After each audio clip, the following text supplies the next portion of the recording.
Spurs won for the first time in over 4 months.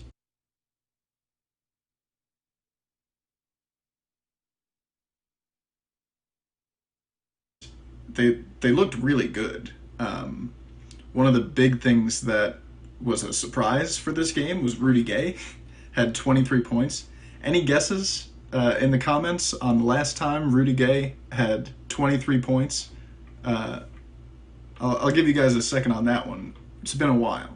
And the big reason why was his three ball was falling, which has been a problem for him all year.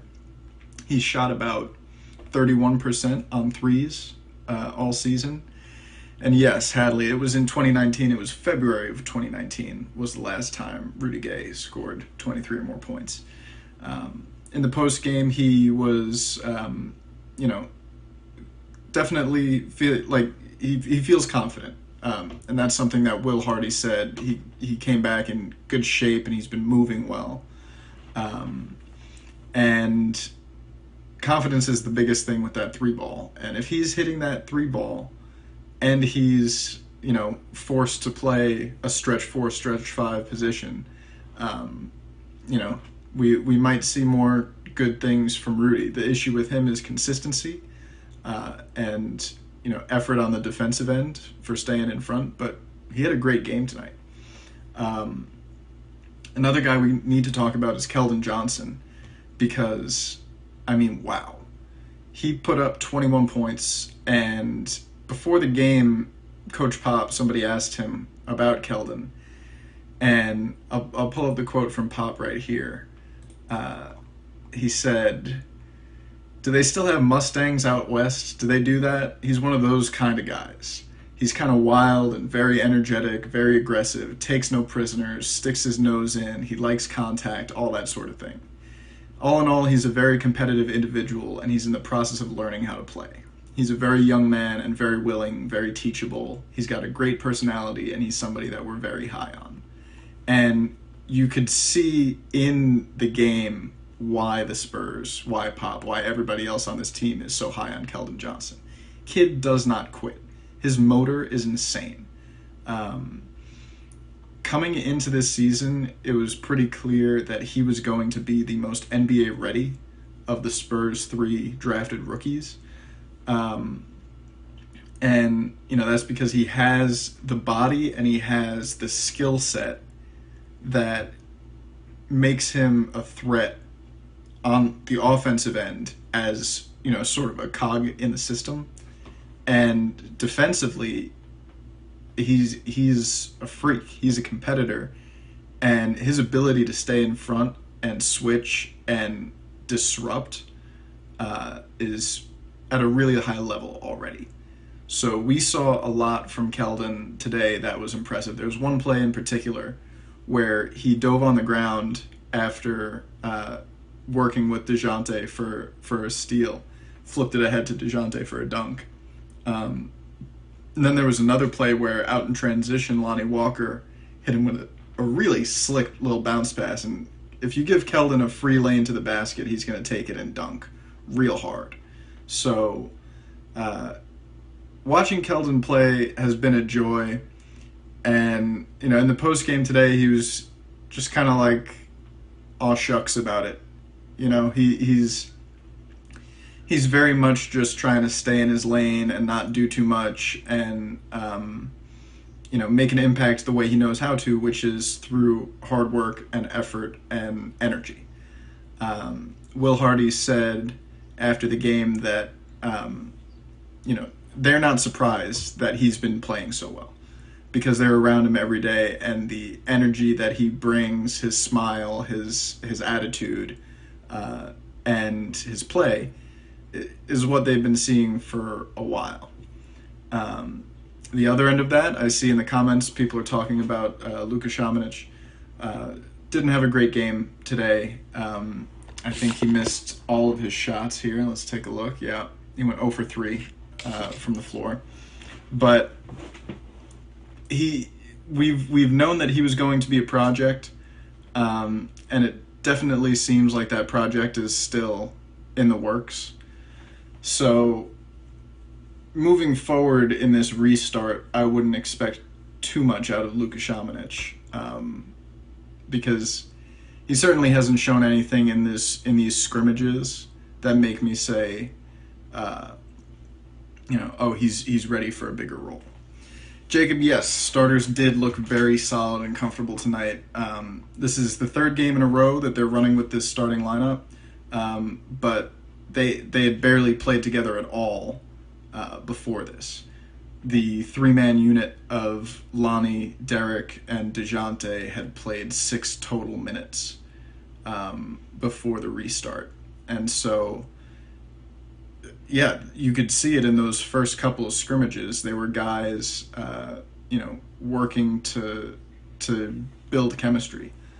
Bryn didn't play tonight. That is a good point. I honestly didn't even... That thought didn't even enter my mind while I was watching the game, but yeah, Bryn didn't play. Recently, Bryn said that he doesn't mind coming off the bench, and he's cool with that role. I know a lot of you are as well. That's been something that we've talked about this year, right? Is how maybe Bryn should play a little less and maybe Derek should play a little more. And Derek... Let's look at Derek and DeJounte tonight, because this was something that I asked Will Hardy about. They shot not well in this game. They shot a combined 7 of 25. Not great. But they, as a duo, had a really positive impact on the game. They had the 2 highest plus minuses of the game. Derek shot 3 of 14 and was plus 17 in the game. DeJounte was right behind him at plus 10. That's how good they are in other phases of the game. That's how much of an impact they can have outside of just putting the ball in the hole. They combined for 13 rebounds, 11 assists, 4 steals, and 3 blocks. Derek had 3 steals and 3 blocks. Just really good basketball players all around. There was one point where Derek took a charge from a guy who didn't have the ball. And there was also a pass that he made that was very Manu-esque. So perhaps on Manu's birthday, Derek White paying tribute. And as far as the rest of these guys go, Jakob Poeltl played his role, did well. He only had 8 points, but the Spurs aren't looking to him to score a lot of points. They're looking to Jakob Poeltl to set hard screens, roll hard, protect the rim, put the ball in the hole when he's close to it. He does that job pretty well. And watching him and Derek run pick and roll together, because for most of the year, Derek and Jak were coming off the bench, so they already have chemistry built up there. And then later in the game, we saw Lonnie Walker take a bit of a more active role in initiating the offense when he was in there with sort of the two-way guys, the Austin guys. And the thing that I'm most impressed with about Lonnie's 3 scrimmages has been his shot selection, right? All year that's been sort of the thing that I thought was holding him back in terms of his playing time. He wasn't making the best decisions with the ball. He was driving into crowds rather than just shooting open threes.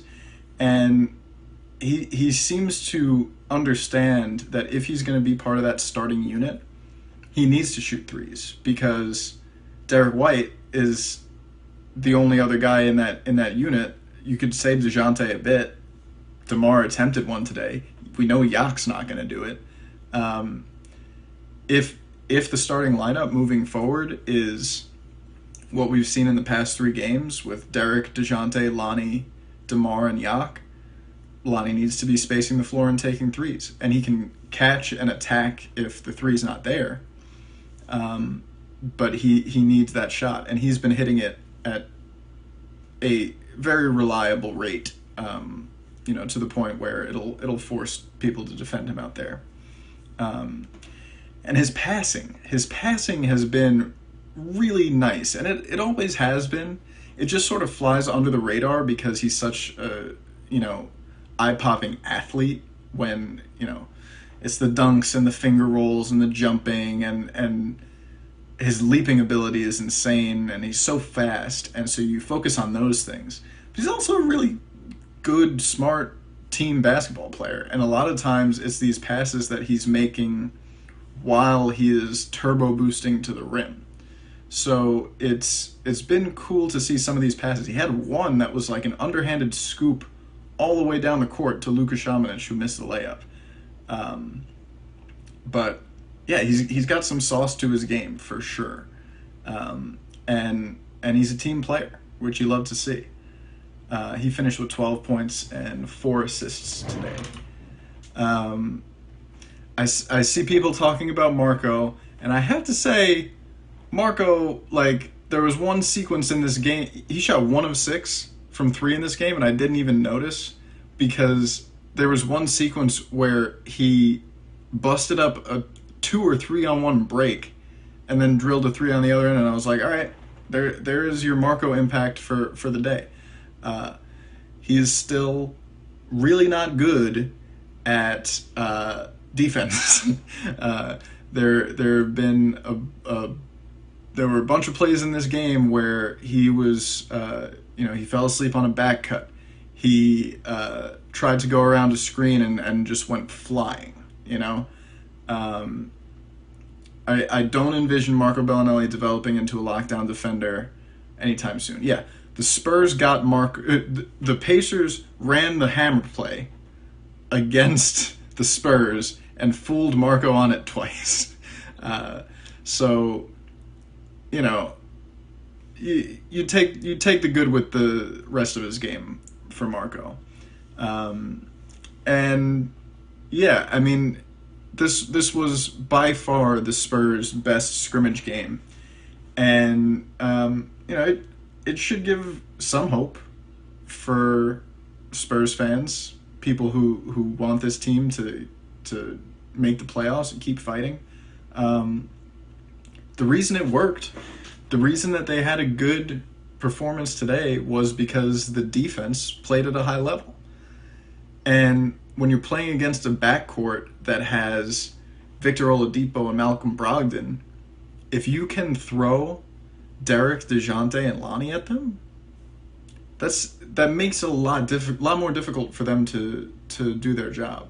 Yeah, Drew Eubanks. I see people in the comments talking about Drew Eubanks. He's been all right. He had 8 points in this one, 5 rebounds, and a block in 15 minutes or so. I would expect him to get minutes over guys like Tyler Zeller and Chimezie Metu. I don't expect Tyler Zeller to get much playing time at all. I think the main reason that the Spurs brought him in was so that, Lonnie and Derek and everybody else could just dunk on him in practice. Maybe that's it. But he's, at the end of the day, he's a veteran guy, and he does bring some depth, and he can do that job. But I would rather see Jakob Poeltl and Drew Eubanks doing that job. Patty didn't play in this game again, so working him back in, I'm not sure how the lineups are going to look when these games count. I'm not sure.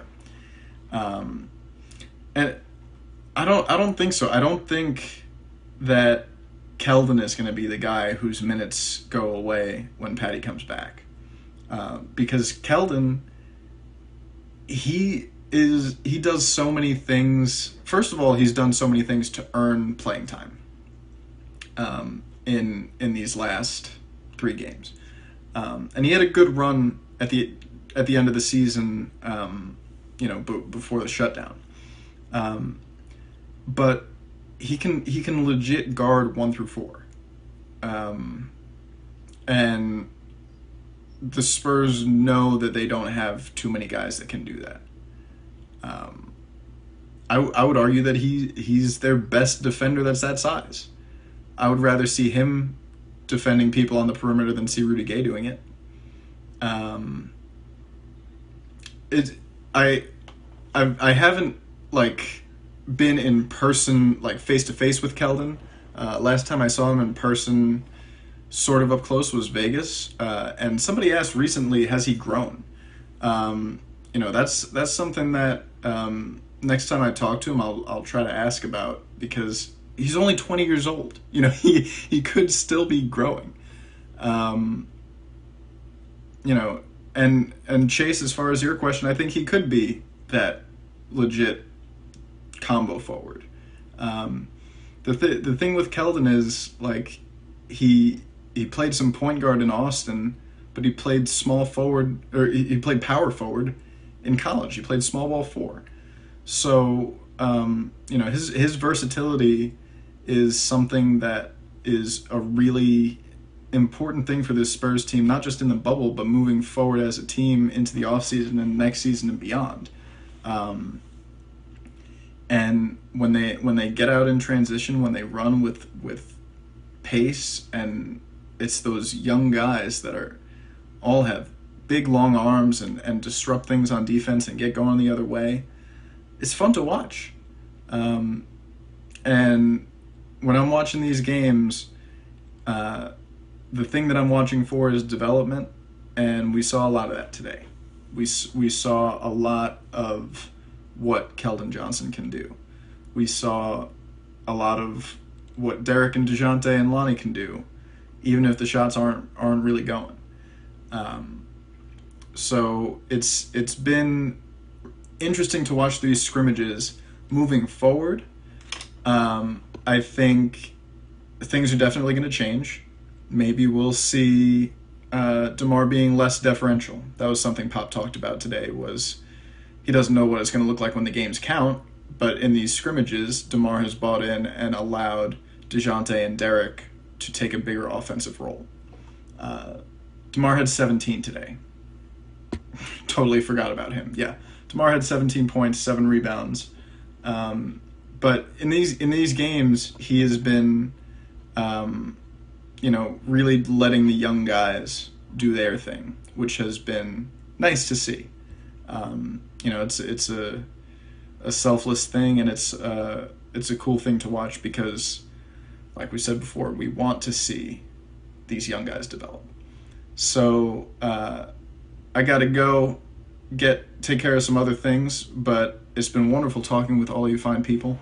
The Spurs play Friday against the Kings in their first game that actually counts. And the Kings are still the Kings. They made this bubble, and the universe said, wow, that was messed up that happened.